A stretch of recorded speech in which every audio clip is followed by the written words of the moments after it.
T twenty series জয়ের পর one day ঘিরেও ছিল প্রত্যাশা। বাংলাদেশ দলের সবচেয়ে প্রিয় ফরম্যাট বলে কথা। অথচ তাতেই হোঁচট খেয়েছেন মিরাজ সাইফরা।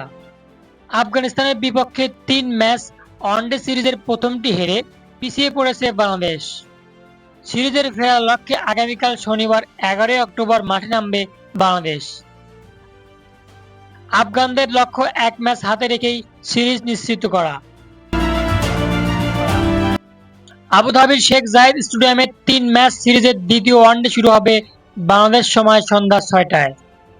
হার দিয়ে সিরিজ শুরু হলেও চিন্তার কোনো কারণ দেখছেন না বাংলাদেশ অধিনায়ক মেহেদী হাসান মিরাজ। তার মতে এখনো সুযোগ আছে উন্নতি করার। মিরাজ বলেন, আমাদের উন্নতি করার সুযোগ আছে, কারণ আমরা জানি এই ম্যাচে আমাদের কিছু ভুল হয়েছে এবং যত দ্রুত সম্ভব আগের ম্যাচ থেকে শিক্ষা নিতে হবে।